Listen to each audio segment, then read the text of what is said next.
have power. We have power. We have power. Once upon a time, a girl named Felicity and a boy named Peter bought an abandoned 1830s farmhouse in New York. And that is the thing I kept saying over and over again on Monday. So it is now Wednesday, December 18th, 2024. When we last saw each other, we were really pushing to get all of the utilities done by December 19th and do the certificate of occupancy walkthrough on the 20th. All of that was contingent on getting power, on having the power company come out and reconnect us to the grid, which we had sort of a timeline of anywhere in the next 2 weeks. They came out on Monday. It was glorious. It was beautiful. There was a lot of celebration happening and a lot of, oh, thank God. Because everything else we need to do with the house either needs power to function, needs power to move ahead on the project financing plan, or needs power to keep from freezing overnight. So that's very exciting. Spoiler alert, however, we are not doing the certificate of occupancy walkthrough on Friday. There just is not enough time, even with the power coming on as soon as it possibly could have on Monday. There's just not enough time. But we're still pushing forward. It has been rescheduled for December 30th. So lots to still to be done. And this is the room where it's happening episode. There is a ton of stuff going on in the house. A lot of projects are being worked on. We're going to explore all the delights of having electric on in the house. There's major work in the kitchen, including a couple of surprises. There is a bathroom underway, and we have done yet another round of bathroom Tetrising, which I think is going to be the final round. This was a really cold, wet, muddy day, as you will see from this opening footage. And let's get into the room where it happens. Once upon a time, the week before Christmas 2024, we approached the house over our gangplanks, over the mud. God, look at all the mud here, you guys. Look at this. And look, already you can see a change. And we have lights. We have fans. It is like a proper house. Isn't that wonderful? To walk up in the gray, to see the green and the white and the warm glow of the lights inside. Happily, there's no changes on the outside. For the first time in a very, very long time, everything is going on inside the house. Let's go inside. So these are the lights that we saw as we approached from the driveway. This is the light and fan going in the sitting room with the huge mini split, which is running. And then we've also got the light up here in the TV room. They've got the supplemental heat running just to get a little bit more oomph going on down here. The big changes in this room are that you can no longer see the holes in the ceiling. So that's been all filled in and covered and sanded. And so has the hole here. And there were quite a few holes there as well for putting in the electric, and also all the way up here. So lots of filling and sanding. Some new sheetrock as well. I also wanted to show you guys this is the pile of all the old, well, I don't know if it's all the old wires. It's some of the old wires. Very happy to have new wires in our walls.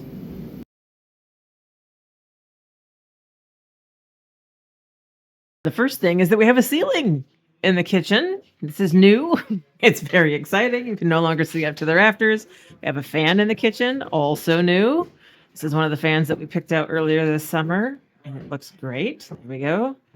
And then also the range hood has been put in and the old stove has been taken away. We ran into a bit of a problem. You'll notice that some of the cabinetry here is missing. That's because the cabinetry that had the sink in it is rotted. So we need to find some different cabinetry to finish out this area. But now that it's been removed, you can see this is the wall that they painted yellow, but this is what it looked like underneath before they painted it, because this is behind the cabinets. And then underneath the cabinets is the 1950s, 60s asbestos flooring without any of the linoleum. So the linoleum was put in above after the cabinets were put in. So look, we have little power indicators on our outlets. Isn't that cool? Very cool. And now the guys are working on taking this out.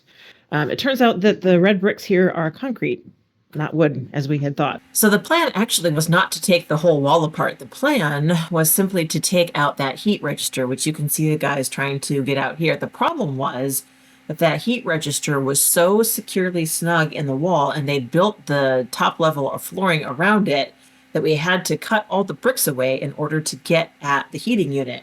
And then once we had started cutting the bricks away, Peter had never really liked it. I actually didn't mind it. It wasn't the worst thing about the house. But once we started chipping the bricks away, the question came, well, I mean, we don't have the bricks on hand to repair it. So either we need to take it down or we need to figure out how to repair it. So Peter gleefully said, go ahead and take it down. What I did not film is the guys coming in with a metal saw. They actually had to cut the heating exchange out of the wall because it would not come out on its own. However, once they got it out and they got the bricks off the wall, the bricks just sort of started falling. Once they sort of pried out a couple of them, you'll see they kind of come down in sheets. They are actual concrete bricks, individual bricks that were mudded onto the wall and attached to the wall and then painted that fire engine red instead of the darker brick. The best guess is that these bricks are from the 1970s. This is the wall of the kitchen that would have been originally the exterior wall before they started building on the extension. So it's not surprising, I guess, that they would have maybe spent a little bit more time and effort on that wall. This is also the wall that we believe was not altered when the foundation issues occurred with the addition. And that means that this wall is in much better shape than the other walls that had to be redone because the foundations gave way. The best part about watching the work is that we discovered a heretofore unknown piece of wallpaper underneath the trim. So there's trim going up around both doorways at either end of the wall, and there's also trim that separates this brick from the wall above it. And when that trim came off, we found something delightful.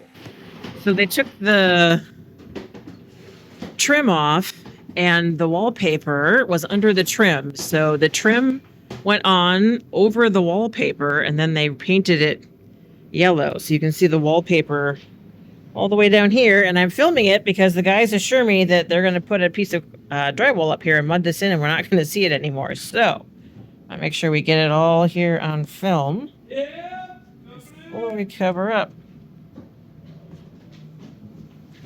Get the lighting right here too, if you can see what it looked like. This is the clean stuff because it's been covered up. This is kind of dirty down here, but this, what it would have looked like, it looks like it carries on underneath there as well.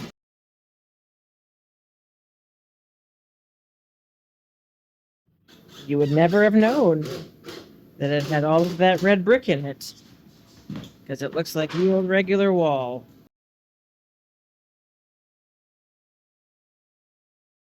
One of the reasons we're out here today is that the Empire Man is out here connecting our internet. See Exhibit A.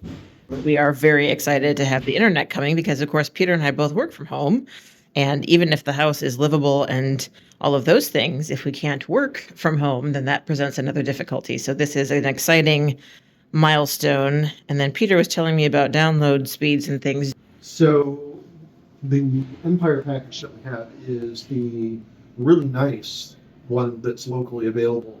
It's going to be a 1 gig upload, 1 gig download package.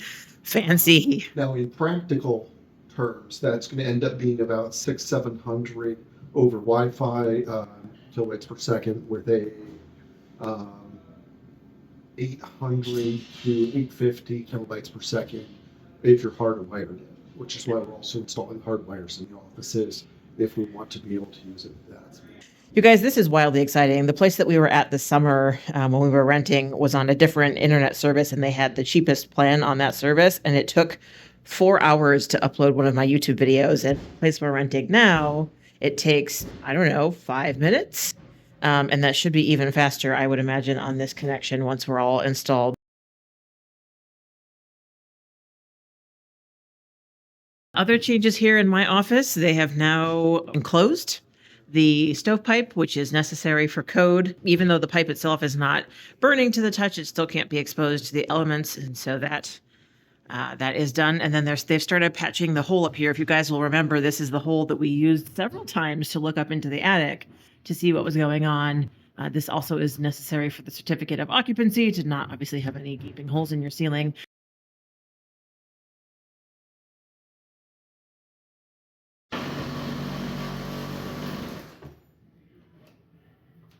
You start small and make it bigger till you get big enough. Is that the general theory? Yeah. Please tell me this is some really expensive book. I don't know. It was just No. on the shelf.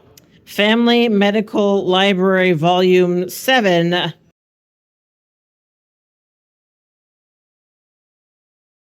This is very exciting. We're about to turn the light on in the closet for the first time. We had to figure out where the circuits were located. So my office and the hallway are on one circuit, and then the master bedroom, this closet, and the Peter's office are on another circuit. So the circuit is on. The light is on upstairs in the attic. So let's see.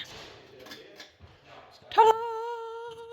We have a light in the closet. Light is so bright, so bright. It hurts to look at.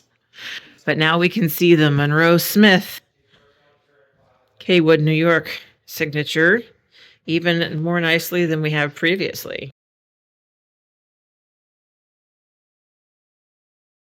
So big changes happening in the bathroom as well. James just finished the floor, which is a pretty good match actually for the floor outside here. And then we have, it's echoey in here. This is the pedestal sink. When we were in here a few days ago, we did another round of Tetris with the bathroom. We just cannot keep that whole shower enclosure that was back here. We thought we could, and this is like the fourth time we've reworked this room. The problem is that I'm used to European standards where things are smaller, and American standards have a lot more swing room. So shower's going here. We're going to get a quarter shower unit. The sink will be there. The toilet will be behind the door space here, so that there'll be, you'll walk in here and you'll be able to move around the toilet and get to the shower and the sink. And then we are having them put a barn door on. We had the barn door on the plan and then off the plan. But there's just so much swing with the door coming in on this side that it just did not make sense to have the door on there. So again, this bathroom is smaller than it should be to be up to current codes, but we're allowed to get away with it because it was existing construction. We've got electricity in here. The light is in. The ceiling fan is in. I do like the flooring. It's a nice wood flooring. I like it better than I thought I would, honestly. This is one of the big projects left to be done still, obviously. The shower needs to be plumbed in. Toilet we have, but needs to be plumbed in. I think James is going to have to build the barn door to go across the doorway.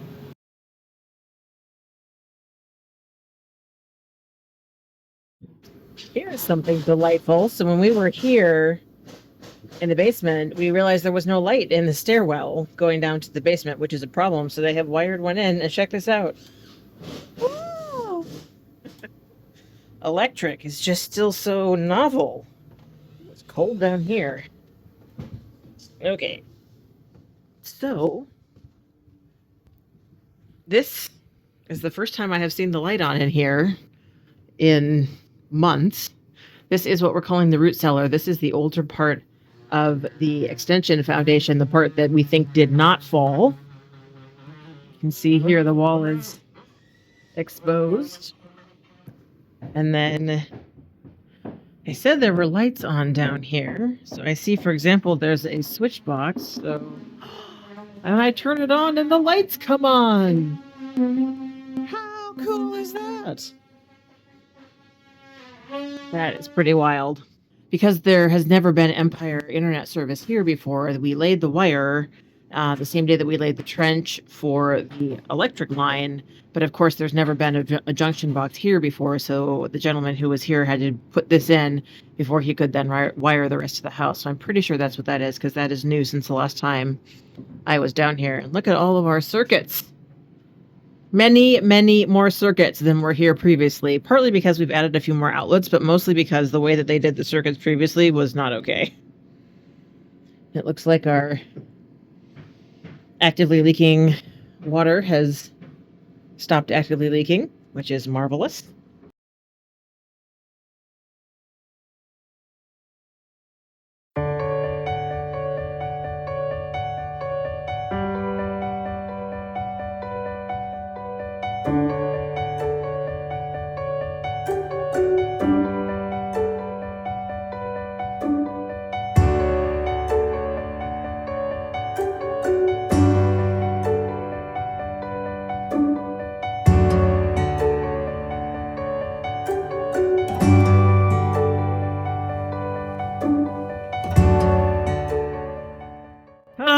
Can you believe it?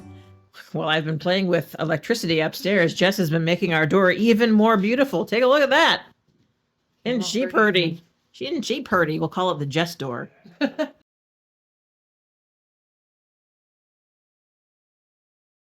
So that's it. It was an action-packed update. It was a couple of hours of hanging around. There was a lot of walking around other people trying to move around the space, but I'm so, so glad we went. And it feels like we're in the home stretch. There's still a lot to do. There are still some obstacles. There's still a lot just to get done in the time period we have. But for the first time in 3 months, I have a 50% hope that we will actually be moving into this house at the end of the month. So we are looking at what that might look like. If we pass the certificate of occupancy inspection on the 30th, we're trying to figure out if we can get moved out of this place by January 1st. Finances are pretty tight right now. So the faster we can get into that house, the happier our budget will be, and the happier we'll be. It will be absolutely amazing to celebrate the new year in our new house. So this is our last update before the holidays. I don't expect anybody to be watching on Christmas Eve. So Merry Christmas to you and your family. I hope you have a wonderful Christmas Eve and Christmas Day, and I will be back probably Christmas weekend with an update on where we got to before we broke for the holidays. So Merry Christmas, everyone, and I will see you soon in my next video. Bye for now.